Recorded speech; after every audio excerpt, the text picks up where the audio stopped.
I used to believe that family meant unconditional love, that no matter how bad things got, your parents would always protect you, and your siblings would always be there for you. But I was wrong. Painfully, devastatingly wrong. My story isn't about love or forgiveness. It's about betrayal so deep that it cut through every part of me, literally. Growing up, I always knew my sister Emily was different. She was the kind of daughter every parent dreams of: perfect grades, perfect smile, perfect everything. And then there was me, the quiet one, the afterthought. No matter how hard I tried, I could never be enough. Emily didn't just bully me. She enjoyed it. When we were little, she'd steal my toys and break them right in front of me. If I cried, Mom would scold me for being too sensitive. Dad would just shake his head and say, "You need to toughen up, honey." Emily's teasing means she loves you. But that wasn't love. It was cruelty disguised as family bonding. By the time we were teenagers, Emily had turned my life into a constant humiliation. She'd spread rumors about me in school, tell her friends I was adopted or weird. And every time I tried to tell my parents, they'd defend her. "She's just joking," Mom would say. "Don't take everything so seriously." Eventually, I learned to stay quiet, to survive by disappearing. When I turned 25, I finally moved out. I thought distance would save me. I found a small apartment in another city, got a modest job at a local bookstore, and started to feel free. For the first time, I wasn't living in Emily's shadow. But peace doesn't last forever, not in my life. One evening, while I was closing the shop, my phone rang. It was my mother. Her voice was trembling, but not from sadness, from urgency. "It's Emily," she said. "She's in the hospital. Her liver is failing." I felt my stomach twist. Before I could even respond, she continued. "The doctors say you're the only possible match. We need you to come now." For a moment, I couldn't breathe. The same sister who'd made my childhood a nightmare now needed me to save her life. I hung up without answering. My hands were shaking, my heart pounding. All those years of abuse, and now suddenly, I was supposed to be her savior. But what I didn't know then was that this phone call would be the beginning of something much darker, something that would destroy everything. I thought I knew about who I was and who my family really was. The call that changed everything, asterisk, asterisk. That night, I couldn't sleep. My mother's voice kept echoing in my head. "You're the only match." Those words felt like a sentence, not a plea. I lay in bed staring at the ceiling, wondering if fate was mocking me. Emily had spent her entire life breaking me down, emotionally, mentally, and now I was supposed to give her a part of my body just so she could keep living. 1,000 thoughts ran through my mind. What if I said no? Would they ever forgive me? Would I even care if they didn't? But deep down, I knew my parents wouldn't accept no as an answer. By morning, I got another call. This time it was my father. His tone wasn't pleading, it was cold, commanding. "You need to come to the hospital today. The doctors need to start testing right away." I wanted to scream, to tell him I wasn't ready, that I needed time. But I didn't, because I knew exactly how that conversation would go. My father would say I was being selfish. My mother would cry and say I didn't care about family. And Emily, she'd probably smirk and call me a coward. So I went. When I walked into the hospital room, Emily was lying there, pale but still managing to look smug. The moment she saw me, she rolled her eyes. "Took you long enough," she muttered. "No, thank you. No, I'm scared." Just attitude, even when her life was literally hanging by a thread. My mother stood beside her, clutching Emily's hand like she was holding on to a saint. When she saw me, she didn't smile. She just said, "They'll need your blood work and medical history. The doctors are waiting." I tried to ask questions about the risks, about recovery, but Mom cut me off. "Don't make this about you. Emily is fighting for her life." Those words hit harder than I expected. "Don't make this about me." I was the one being cut open, but somehow I was the villain again. The nurse came in and drew my blood. She was kind, probably the only one who showed me any empathy that day. She whispered, "You're very brave to do this. Most people wouldn't." Her words almost broke me because I didn't feel brave. I felt trapped. A few hours later, the doctor confirmed it. I was a perfect match. The surgery could be done within a week. When he left the room, my father turned to me and said quietly, greater than, "You're doing the right thing. This will finally make up for all the trouble you caused this family." That line, it shattered me. Even when I was about to risk my life, they still saw me as a disappointment. I wanted to walk out. I really did. But something inside me, guilt, fear, habit, kept me frozen. As I left the hospital that day, I caught Emily's reflection in the glass door. She was smiling. Not the smile of someone grateful to be saved, but the smile of someone who had one. And deep down, I had a terrible feeling. This wasn't the end of her cruelty. It was only the beginning. The next few days felt like walking through a fog. Every morning, my phone buzzed with texts from my mother. "Don't be late for the pre-op meeting. Emily's condition is getting worse. You owe this to your sister." That last message, "You owe this," it burned in my mind. Owe her for what? For ruining my childhood. For making me feel like I was never enough. Still, I kept showing up. Because no matter how broken my family made me feel, some part of me still wanted their approval. When I walked into the hospital for the pre-surgery briefing, Emily was sitting up in bed, scrolling through her phone. She looked bored, not sick, not scared, just annoyed. As soon as she saw me, she smirked. "Wow, they actually convinced you to do it. Didn't think you had it in you." Her words sliced through me. Before I could respond, Mom walked in, her voice clipped and impatient. "Stop arguing, both of you. We don't have time for this." I stayed silent, clutching the strap of my bag.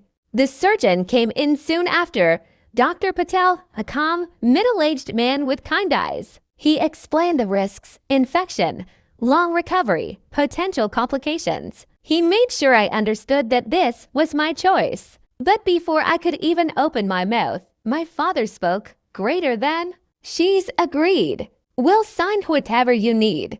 Dr. Patel looked at me, confused. "You have agreed, right?" Everyone's eyes turned toward me, the kind of silence that crushes your chest. And for a second, I wanted to say it, "No, I don't agree. I don't want to do this." But my father's stare was enough to silence me. It wasn't anger. It was control. The same look he used whenever he wanted me to obey. So I nodded. The words barely left my throat, greater than, "Yes, I'll do it." Mom exhaled in relief. Emily rolled her eyes, muttering, "About time you did something useful." Dr. Patel didn't seem satisfied, but he went on explaining the procedure. I barely heard him. My heartbeat was pounding too loud in my ears. After the meeting, when we stepped out of the room, Dad put his hand on my shoulder. It wasn't comforting. It was firm, like a warning, greater than. "Listen," he said, "this is the right thing to do. You'll regret it for the rest of your life if you don't help your sister." I stared at him, tears threatening to spill. "And what if I regret it if I do?" He didn't answer. He just walked away. Later that night, I sat alone in the hospital waiting room.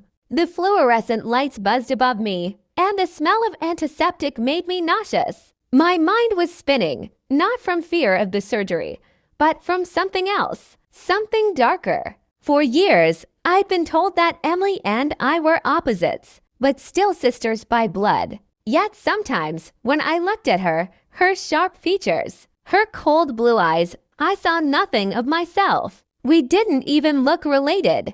It was a thought I'd always brushed off, but that night, it wouldn't go away. Still, I pushed it down. I told myself that after the surgery, maybe, just maybe, things would finally change. Maybe my parents would finally see me as a daughter worth loving. I had no idea that what I was about to give up for Emily was far more than just a piece of my liver. It was the last piece of myself I had left. The morning of the surgery, I felt a heaviness that went beyond physical exhaustion. It wasn't fear of the operation itself. I had undergone minor surgeries before. It was the weight of everything else. Years of abuse, manipulation, and the knowledge that my parents and sister expected me to sacrifice a part of myself for someone who never truly cared. I walked into the pre-op room, wearing the standard hospital gown, and tried not to look at Emily. She was laughing quietly with one of the nurses, pretending the situation wasn't serious. That smirk, that sense of entitlement, it felt like a punch in the gut. Dr. Patel came over and smiled gently. "We'll take good care of you. The surgery is routine, but I need you to be prepared for the recovery." "You're doing a brave thing." I nodded, barely hearing him. Brave? No. I was compliant, controlled, trapped in a system my family had created decades ago. The anesthesiologist came in and asked me a few questions, confirming my history and vitals. I caught my reflection in the shiny metal tray. My eyes were hollow, my face pale. I barely recognized myself. When they wheeled me into the operating room, I felt a strange sense of detachment. It was almost like watching someone else's life unfold. Emily's voice came faintly from the pre-op room, wishing me luck. Luck, she wasn't worried. She never worried. Once the anesthesia kicked in, I felt the familiar warm haze wash over me, and then nothing. When I woke up, it was hours later, in a dimly lit recovery room. My body ached in every possible way, and my chest felt tight. For a moment, I couldn't remember why I was in pain. And then it all came back, the forced surgery. Emily, my parents, every word of manipulation and abuse. I tried to speak, but my throat was dry. A nurse came over immediately, checking my vitals and soothing me. "You did great," she said softly. "The surgery went perfectly." I closed my eyes, trying to breathe through the exhaustion. It should have been a relief. Emily was alive. She had her life, and technically, I had saved her. But it wasn't relief I felt. It was emptiness. My parents came in a few hours later. Mom's eyes glistened with tears, the same ones she had used to guilt me over the years. "You've done something incredible," she said. "We're so proud of you." I stared at her, not understanding. Was I supposed to feel pride, joy, gratitude? I felt none of that. Then Emily arrived. She was wheeled in by the nurses, still looking perfect, still smug, still Emily. She glanced at me and smiled faintly. "Thanks, I guess," she said.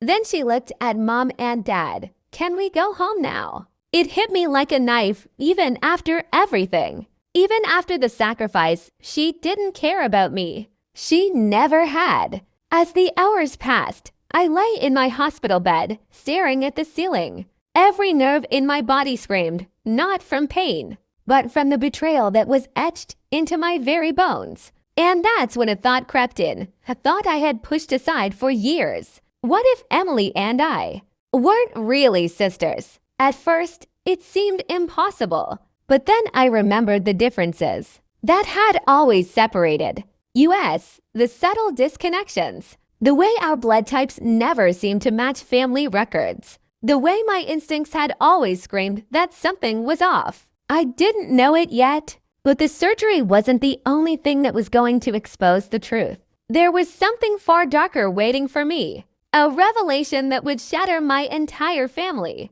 And that revelation would start with a simple DNA test. Recovery was slow, but each day I felt more alive, physically at least. Emotionally, I was a mess. Every movement, every scar reminded me of what I had given to a sister who didn't care. Emily recovered faster than anyone expected. Within a week, she was walking the halls of the hospital, chatting with nurses, laughing with visitors. She even started planning her welcome home party as if my surgery was just a routine favor I had done. I tried to keep my distance, but my parents hovered constantly, praising Emily for every little step. I, on the other hand, was a ghost in my own family. Every compliment, every smile, every word of gratitude was reserved for her, the golden child who had once made my life miserable. One evening, as I sat quietly in my room, a nurse came in with a folder. "You might want to see this," she said, her voice low. "It's just some of Emily's records from the lab." I frowned and took the folder. Most of it was standard test results, but one page caught my eye. A note from the lab recommending a genetic DNA check due to inconsistent blood markers. I froze. DNA check. I tried to shake it off, telling myself I was imagining things, but something about it gnawed at me, long-suppressed instinct that had haunted me for years. The way Emily and I had never truly connected. The subtle differences no one else noticed. The way my parents always seemed to treat her like she was more theirs than I ever was. That night, I couldn't sleep. I went over everything in my mind. Every insult Emily had ever hurled. Every time my parents had ignored me or sided with her. It all started to make a strange, horrifying sense. The next morning, I confronted Mom. I tried to sound casual, but my hands were shaking. "Mom, why would the lab suggest a DNA test?" Her face stiffened. She avoided my eyes, busying herself with the breakfast dishes. "It's nothing. Doctors sometimes recommend these things if there's unusual blood work." I pressed further, my heart pounding. "Unusual blood work, Mom. Emily and I are supposed to be full siblings. Are you saying we might not be?" Her face went pale, and she stammered.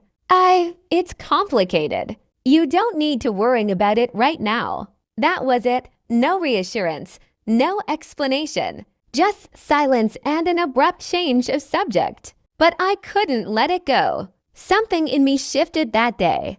I realized that the sacrifice I had made, my liver, my time, my body, had been for someone whose claim to my family, to my parents' love, might not even be real. Over the next few days, I started quietly collecting old records, comparing our birth certificates, family photos, even school records. The more I looked, the more inconsistencies I found. Names misspelled, dates that didn't add up, faint notes in hospital files. It was like I was slowly peeling back the layers of a family secret, one that had been hidden from me my entire life. And deep down, a cold, creeping realization began to take hold. The person who had tormented me, the one I had saved at immense personal cost, might not even be my sister. I didn't know what to do with this information yet. I didn't know if I wanted the truth or if it would destroy me entirely. But one thing was certain, the truth was coming. And when it did, nothing in my life would ever be the same again. I couldn't stop thinking about the DNA test. Every time I looked at Emily, lying in her bed, smiling and laughing as if nothing had ever happened, a cold rage mixed with disbelief started to build inside me. I needed proof, not just instincts or gut feelings, but hard evidence that could confirm what my heart had long suspected. I tried bringing it up casually, pretending to be concerned. "Mom, maybe we should run the DNA test the lab suggested," I said one evening. Her eyes narrowed. "Why, you don't trust Emily?" I swallowed hard. I want to be sure. You know, for peace of mind." She hesitated, and my father, who had been quiet all evening, finally spoke. "You're overthinking things. Emily's fine. Forget about it." But I couldn't forget. The next few days, I started doing my own research. I pulled old medical records from storage, scanned through birth certificates, and even contacted the pediatrician who had delivered us. Each call, each document, raised more questions than answers. The patterns were impossible to ignore. Emily's blood type didn't match the pattern of our families. Her hospital records from birth were inconsistent with the stories my parents had told. Even photos, I scrutinized them endlessly, revealed subtle differences. The same sharp features, the same icy blue eyes, the same cold smile that had haunted my childhood, were nothing like mine. I finally made the decision. I was going to get the DNA test done officially through a lab, and I wasn't going to ask for my parents' permission. I scheduled the appointment under the pretext of a routine health check for Emily. She was distracted and smug, of course, because she never thought I could outsmart her. On the day of the test, I stayed in the waiting room, my stomach in knots. Emily came out first, brushing her hair back, smiling, and chatting with the receptionist like nothing was wrong. When she saw me sitting there, her smirk faltered for just a second, just enough to make me feel a spark of satisfaction. The nurse handed me the kit, explaining the procedure. I carefully collected Emily's sample while she distracted herself with her phone. Then I collected mine. I felt a strange mix of fear and exhilaration. This simple test could change everything. As the samples went into the lab, I realized something. If the results confirmed my suspicions, everything I thought I knew about my family,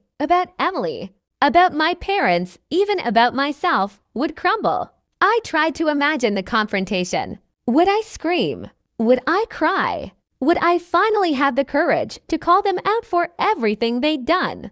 Every insult, every manipulation, every selfish expectation? Or would the truth be too much to bear? And would I be forced to live with it in silence, knowing I had risked my life for someone who never deserved it? As I left the hospital that day, I felt a strange calm. The storm was coming, and soon I would have the answers. And when I did, nothing would ever be the same.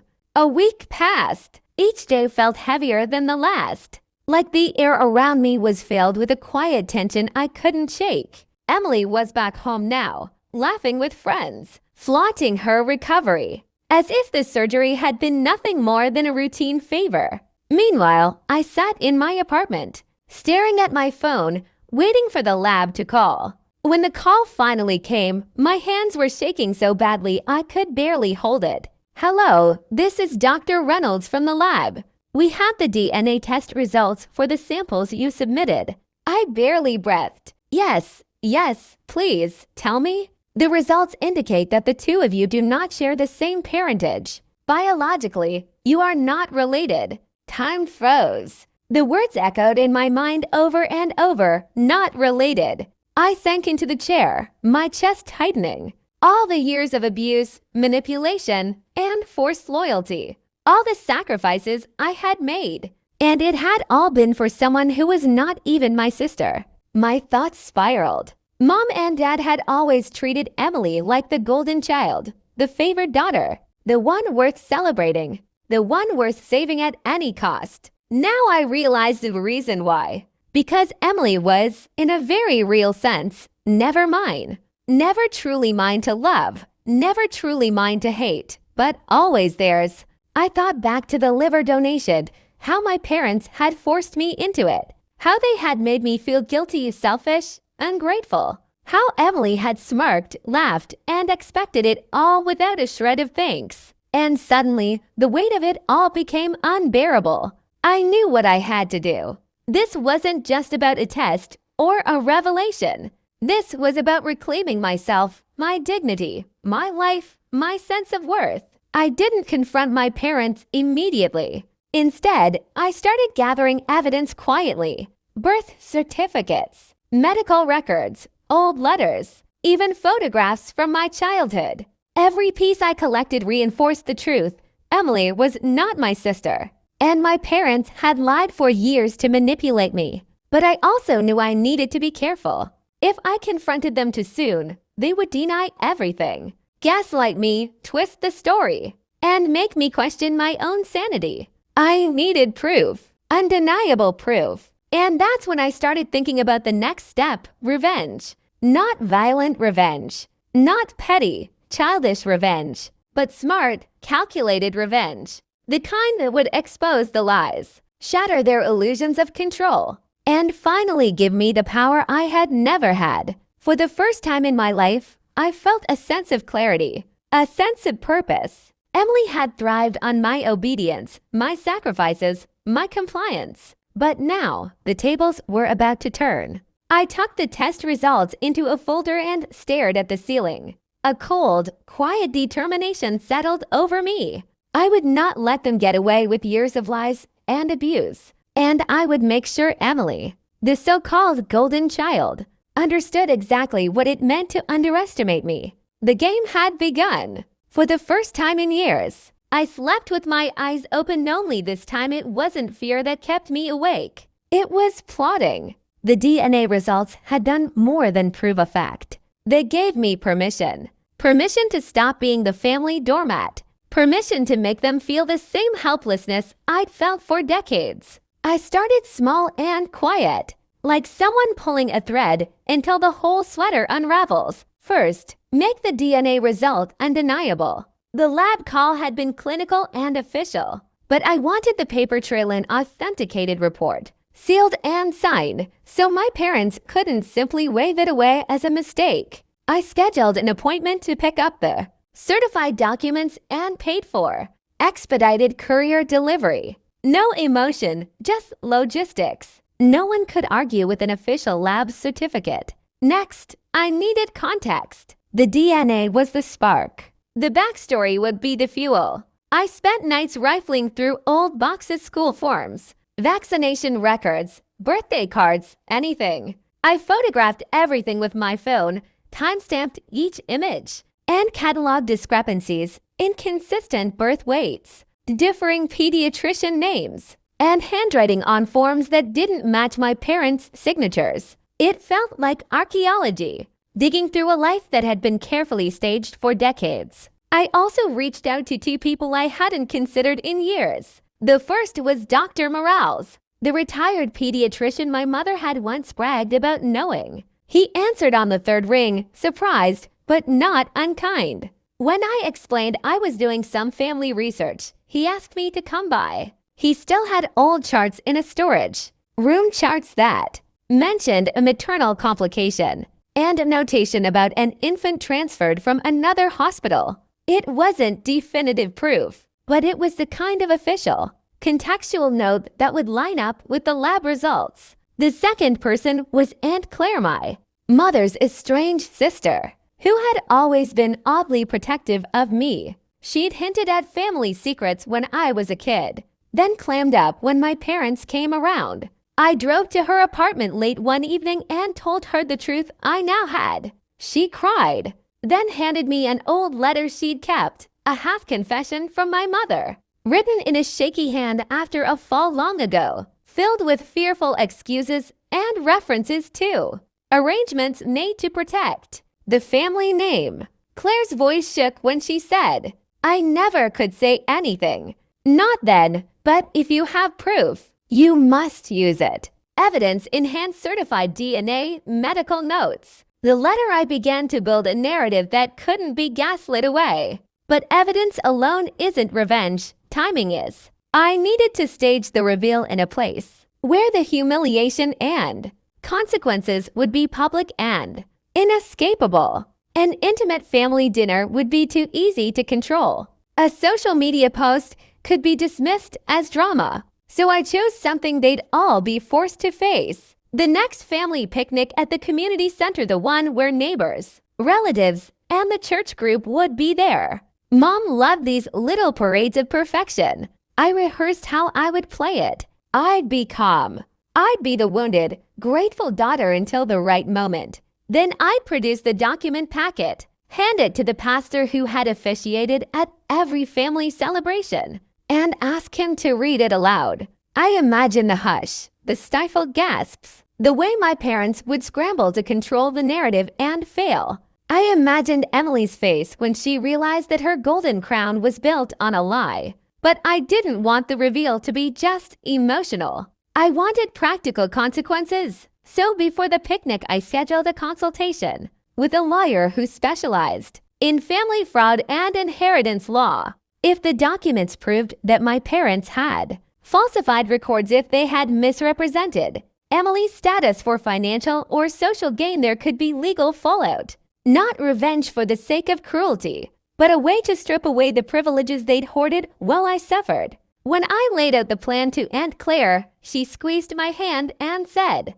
Don't let them break you again. It was the only blessing I needed. That night, I sat at my kitchen table with the folder of evidence spread out, the glow of my laptop painting the papers blue. My hands trembled not from fear, but from the cold certainty that everything was about to change. I had the proof, I had the witnesses, and I had a plan. Now I only needed the right moment to pull the thread. The morning of the community picnic. The air was thick with the scent of freshly cut grass and barbecue smoke. Families gathered around picnic tables. Children ran through the sprinklers. And my parents were, as always, in full performance mode. Mom had spent hours arranging flowers and perfecting her gracious hostess smile. Emily was draped in a designer dress, laughing with neighbors and acting like the perfect daughter.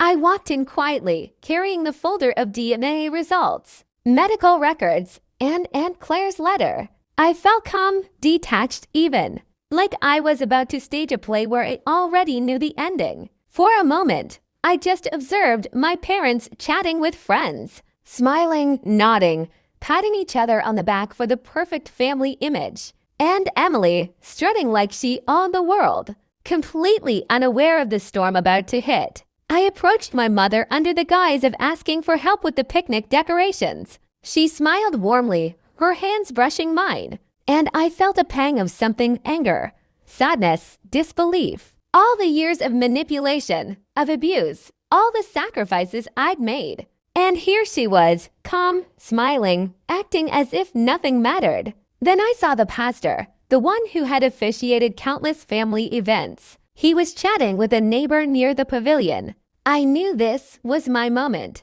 Timing was everything. I took a deep breath, reached into my bag, and pulled out the folder. I turned to Aunt Claire, who gave me a small nod, signaling that she was ready to support me. My heart pounded in my chest, but my face remained calm. "Pastor," I said, my voice steady, "I need you to read something aloud. It's important." He looked surprised, but took the folder politely. I handed it to him, along with a short explanation. DNA results showing that Emily and I are not related, medical documents, and a letter from my mother's estranged sister confirming the truth. The pastor opened the folder, cleared his throat, and began to read. These documents confirm that the two children raised as sisters in this family are not biologically related. Medical records and family testimony indicate that Emily was placed in this family under circumstances that have been hidden for decades. The air seemed to stop. Conversations halted mid-sentence. Children froze, neighbors stared, and my parents' faces turned pale. Emily's smile vanished instantly. She looked around, realizing everyone had heard the same words I had just lived with in secret for years. My mother's voice cracked as she tried to respond. This isn't true. You don't understand." But the pastor held up his hand. "The documents are official. We will not speculate. This is what is confirmed." My father's hands shook. He opened his mouth, trying to defend himself, trying to explain the unexplainable. But his words stumbled and fell flat. Emily looked at me, no longer the perfect golden child, no longer untouchable. Her icy blue eyes met mine, wide with shock and confusion. You knew," she whispered. I nodded, a quiet, cold acknowledgement. I've always known something was off. And now everyone knows the truth. The murmurs grew louder. Friends and neighbors whispered. Some faces reflected shock, others disbelief. The family facade my parents had built over decades crumbled right there on the picnic lawn, under the open sky, with witnesses everywhere. I felt a strange mix of relief and empowerment. Years of manipulation, sacrifice, and betrayal had led to this moment. The golden child was no longer golden. The family's illusions were shattered. And I finally felt free. The picnic slowly returned to a semblance of normalcy. But for my family, nothing would ever be normal again. Neighbors whispered behind my parents' backs, and I caught glimpses of their shocked, confused faces as they realized the truth had gone public. My parents' carefully curated image of perfection was crumbling before them. After the crowd thinned and people started leaving, I followed my parents and Emily back to the car. I didn't say a word. I wanted to watch them squirm in silence, to feel the weight of their own deception settle over them. In the car, my mother tried to regain control. "This isn't the way to handle it. You shouldn't have. You shouldn't have involved everyone like that." I looked at her, my eyes cold. "Do you think I had a choice? You lied for years, forced me into surgery, made me feel worthless. This is the only way to make you understand what you did." My father's hands gripped the steering wheel tightly. We did what we thought was best. We wanted the family to stay together. We wanted Emily safe. I laughed quietly, a hollow, bitter sound. Safe from what? From me or from the truth?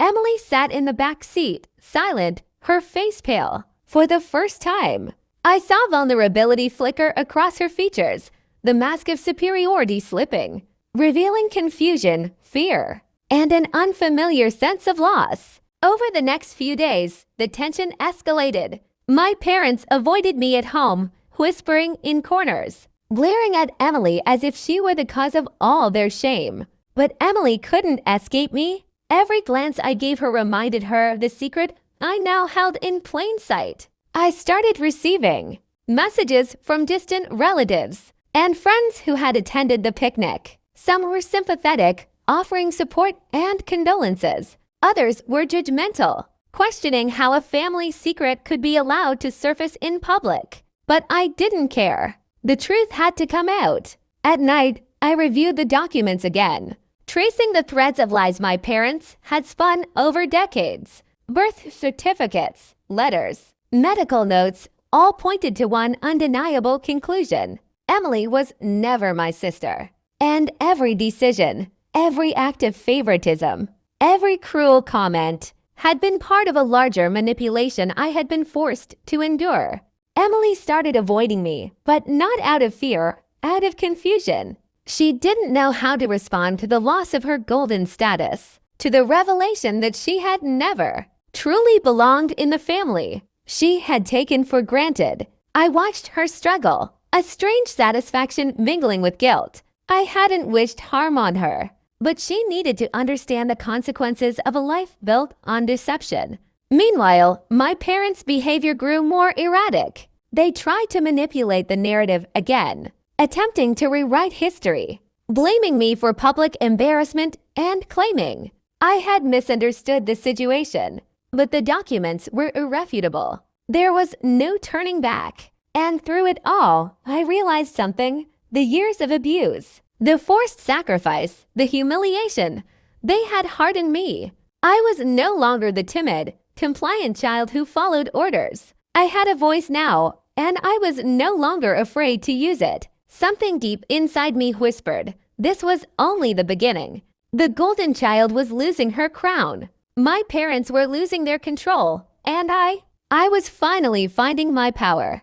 The family I had known for 25 years had crumbled, and in the rubble, I would carve a new place for myself. After the picnic, the house felt different. The air was heavier, charged with tension and unspoken words. My parents avoided eye contact with me, speaking only when necessary. And even Emily's usual smirk was gone. She moved through the house quietly, cautiously, as if the rules of the game had suddenly changed. I realized that simply revealing the truth wasn't enough. I had exposed the lies, but I needed to protect myself. I needed to ensure that my parents and Emily couldn't manipulate or control me again. The first step was legal. I contacted a family law attorney, explaining everything: the DNA results, the medical records, the letter from Aunt Claire, and the history of manipulation and emotional abuse I had endured. The lawyer's eyes widened as I laid out the story, clearly impressed by the documentation I had gathered. "This is strong evidence," she said. "You have more than just a case. You have proof that you were coerced into a medical procedure and manipulated for decades. If you want, we can discuss protective measures, and even potential restitution for the harm you've suffered. Hearing the words out loud in a professional, neutral tone was empowering. For the first time in years, I felt a sense of agency, the realization that I wasn't powerless, that I could take control of my own life. Next, I started reclaiming my personal space. I moved my finances to accounts only I could access, updated passwords, and quietly began separating myself from any influence my parents or Emily might try to exert. It wasn't revenge yet. It was self-preservation.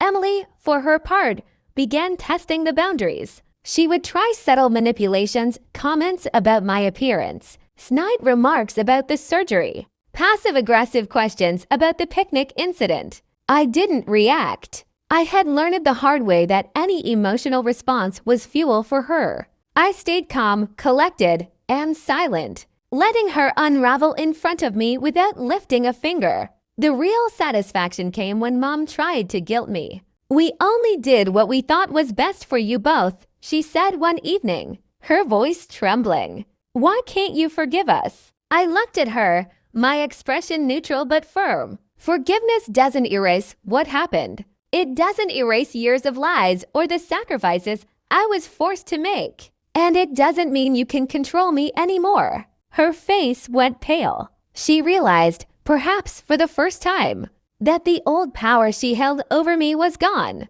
I also started documenting everything, conversations, incidents, and moments of manipulation. Not for revenge, not yet, but for clarity and protection. If things escalated, I wanted a record that could not be ignored or denied. Emily's attitude shifted subtly. She stopped flaunting her supposed superiority.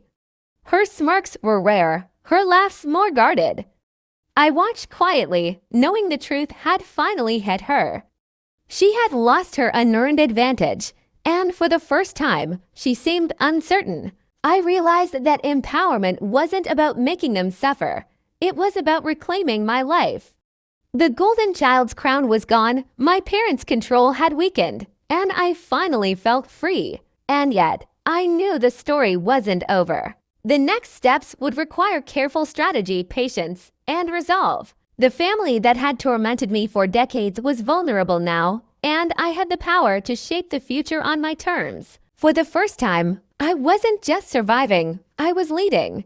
The days following the picnic were a strange mix of tension and quiet victories. Emily, once untouchable, was no longer the golden child. Her confidence, which had always been untouchable, began to crack. At first, it was subtle. She stopped making jokes at my expense, and her laughter no longer carried the same smug superiority. She avoided eye contact, and when she did speak, her words were measured, cautious. I noticed the shift most clearly during dinner one evening. My parents were trying to reassert control, chastising me for making the family look bad and urging Emily to be the bigger person. But Emily froze. She couldn't find the words. For once, she wasn't leading the narrative. The dynamic had changed, and she hated it. I could see the frustration bubbling beneath her carefully maintained exterior. She started lashing out in small ways, snide comments about my recovery, passive-aggressive remarks about my overreaction during the picnic, but I remained calm.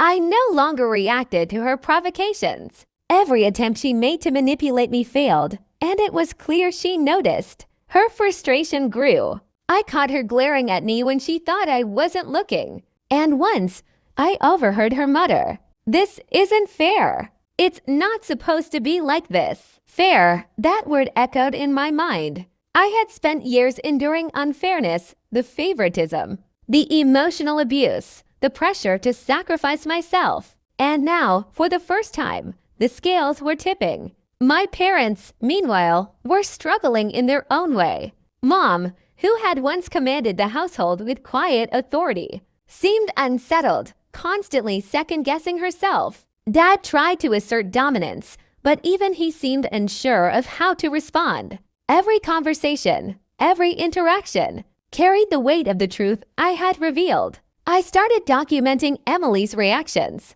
not for revenge, but as proof that the family hierarchy had shifted. Her once untouchable status had been dismantled, and I wanted to be certain that every attempt at manipulation or intimidation could be countered if necessary. I also began to take small steps to assert my independence. I reconnected with friends I had been estranged from due to family pressure. I started managing my own finances fully. I even enrolled in a course I had always wanted to pursue but had been discouraged from taking. Emily noticed these changes. She didn't confront me directly, but I could feel her unease. She had always relied on my compliance to maintain her dominance, and now that I had claimed my own power, she was unmoored. One evening, she tried a direct approach. She cornered me in the living room, her voice trembling slightly, greater than, "Why are you doing all this? Why won't you just forgive and forget?" I met her gaze calmly. Forgiveness isn't the issue. Accountability is. You need to understand that actions have consequences. Her face paled, and for the first time, I saw a flicker of fear. The girl who had ruled the family with arrogance and entitlement was no longer untouchable. She realized that the truth had stripped her of the armor she had worn for years. That night, as I lay in bed, I felt a quiet satisfaction. The balance had shifted. The power was no longer entirely in their hands. I had taken control of my life, and Emily, the golden child, was finally facing consequences for a lifetime of entitlement and manipulation. And I knew this was just the beginning. After seeing the first cracks in Emily's facade, I realized the next step was not just about exposure or confrontation. It was about securing my independence. The revelation of the DNA results had shifted the emotional power in the household, but without legal and financial security, I could still be manipulated. I started by consulting my attorney more seriously. We discussed options for protecting myself against coercion and reclaiming control over the parts of my life my parents had always dominated. We drafted documents to separate my finances entirely from the family accounts, set up my own healthcare access, and established boundaries that would hold up legally if anyone tried to overstep. The attorney emphasized something crucial. You've already gathered evidence of coercion and manipulation.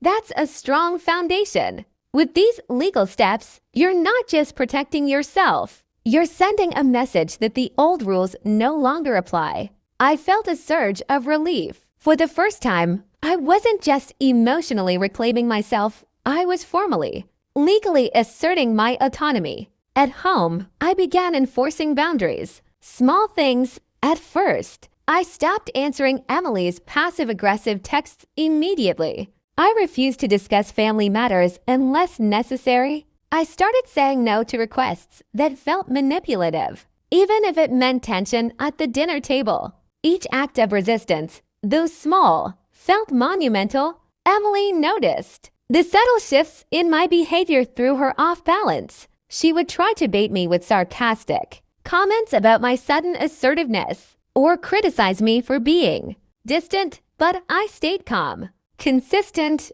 and firm. Her words lost power the moment I stopped reacting.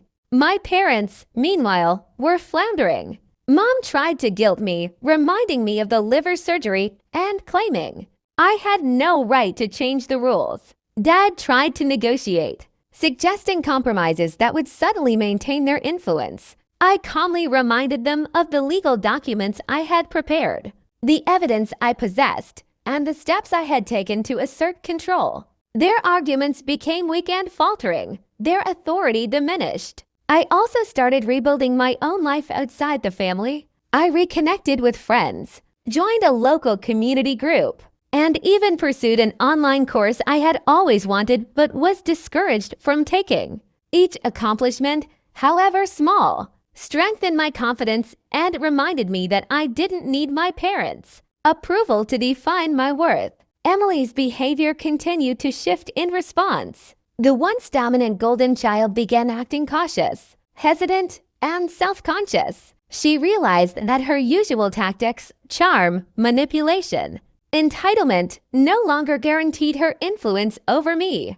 I noticed the transformation not with joy, but with a quiet satisfaction. This wasn't about revenge anymore. It was about survival, clarity, and control. The years of abuse and manipulation had left scars, but they also taught me resilience. And now, for the first time, I could see the path to a future where I was free. As I looked around the house one evening, the dynamic was clear. I was no longer the powerless child. Emily was no longer untouchable, and my parents' control was weakened. The balance of power had shifted irrevocably, and in that quiet realization, I understood something profound. The truth had set me free, and I had the power to define my life on my own terms.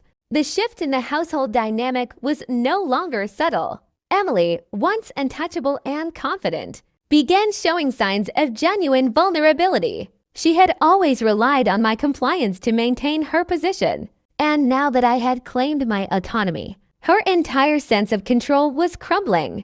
At first, it manifested in small ways. She would pause mid-sentence when she tried to insult me, unsure whether her words would provoke a reaction. She stopped showing off around family friends, her laughter losing its usual arrogance. For the first time, I saw hesitation, self-doubt, and even fear in her eyes. I realized something important. Her power over me had never been real. It existed only because I had allowed it.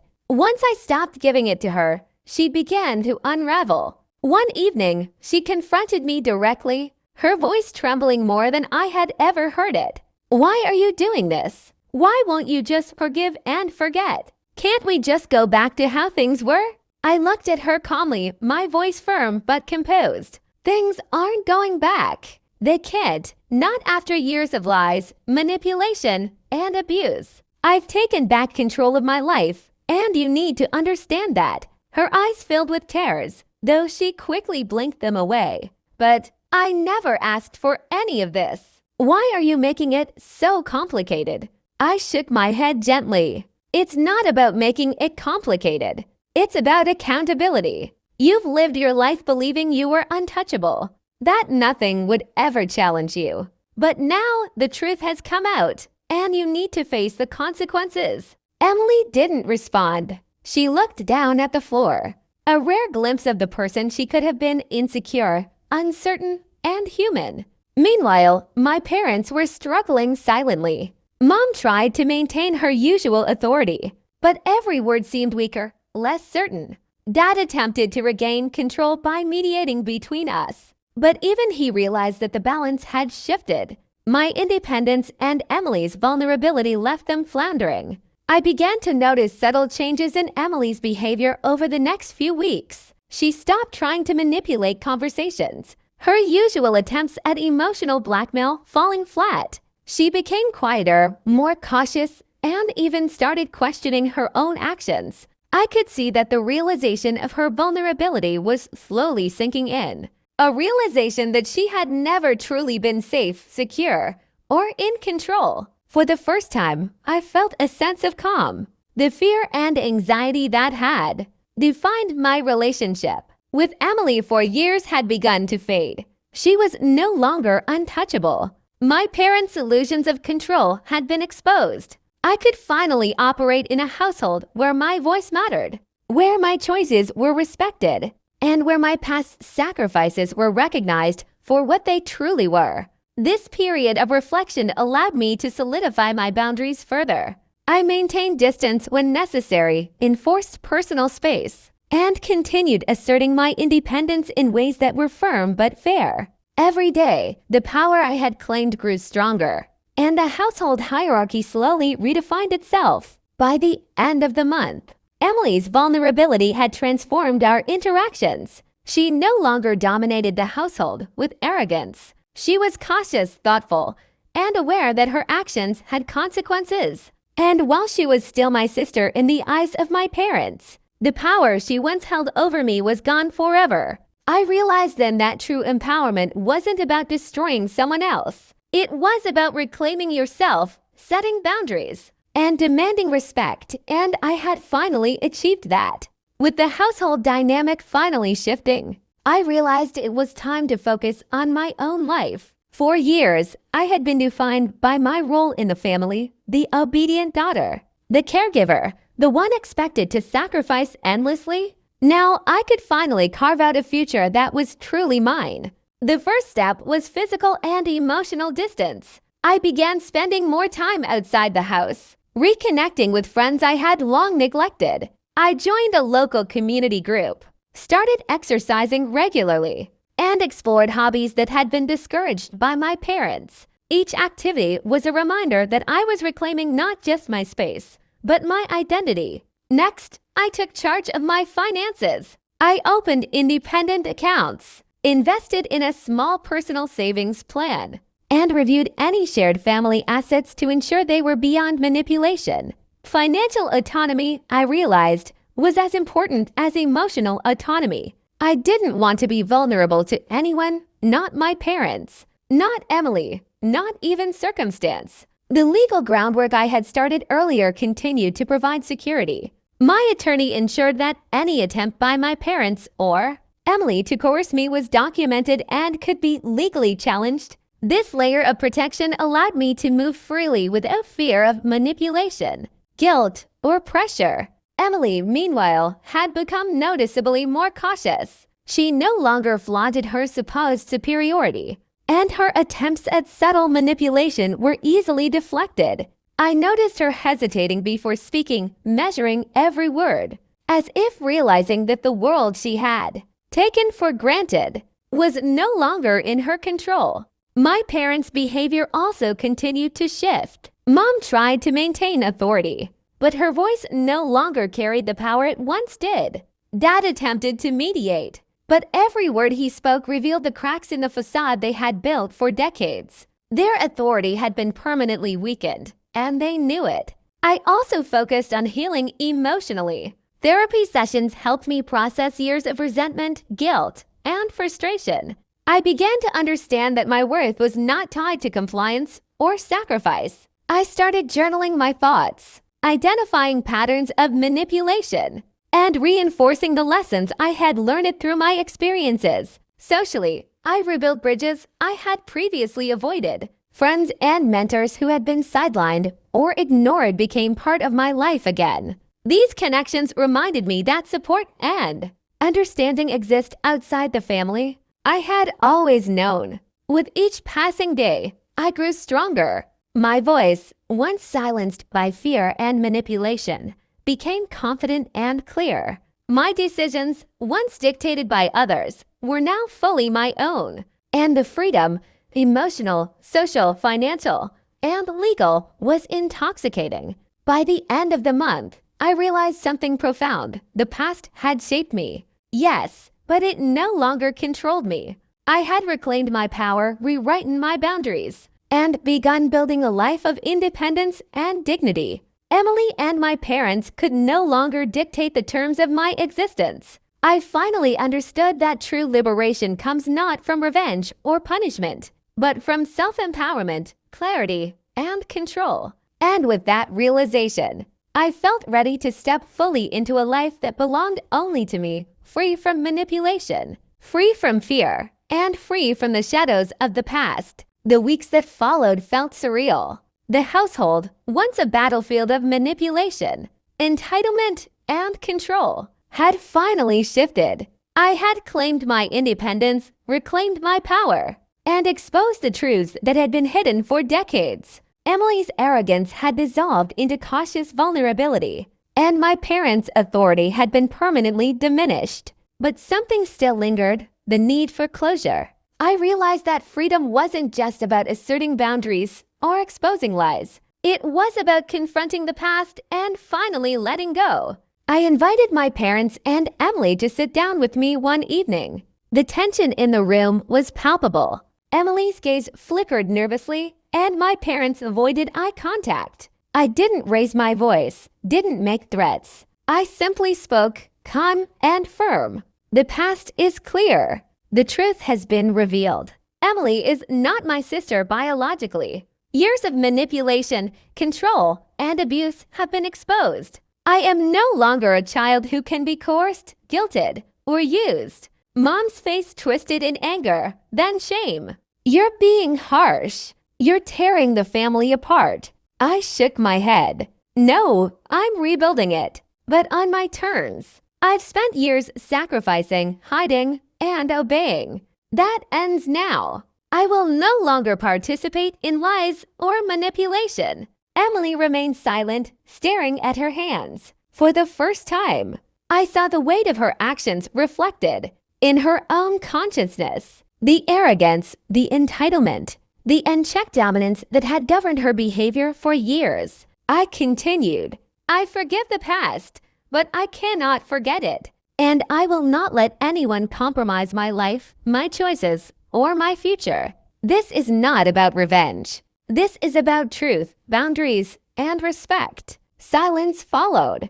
The room, once filled with tension and unspoken power struggles, now felt heavy but clear, the atmosphere charged with finality. Over the next few days, the changes became evident. Emily stopped testing boundaries altogether. She no longer made passive-aggressive remarks or tried to undermine me. Mom and Dad, though still struggling with the loss of control, began to treat me as an independent adult rather than a tool for their influence. Conversations became civil, if not warm.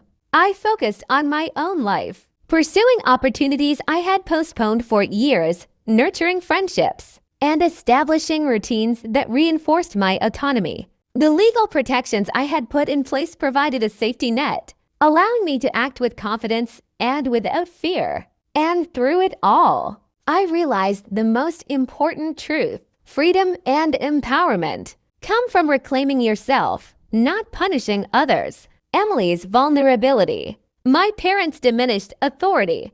These were consequences of honesty, not cruelty. My independence was built on clarity, courage, and determination. Standing in my room one evening, I looked at the folder that had started it all: the DNA test, the medical records, and Claire's letter. It no longer represented anger or betrayal. It represented my journey from control and manipulation to autonomy and strength. For the first time in decades, I felt completely free. Free from fear, free from manipulation, free from the shadows of the past. I had taken back my life, and nothing, not lies, not abuse, not entitlement, could take it from me again. The golden child's crown had fallen.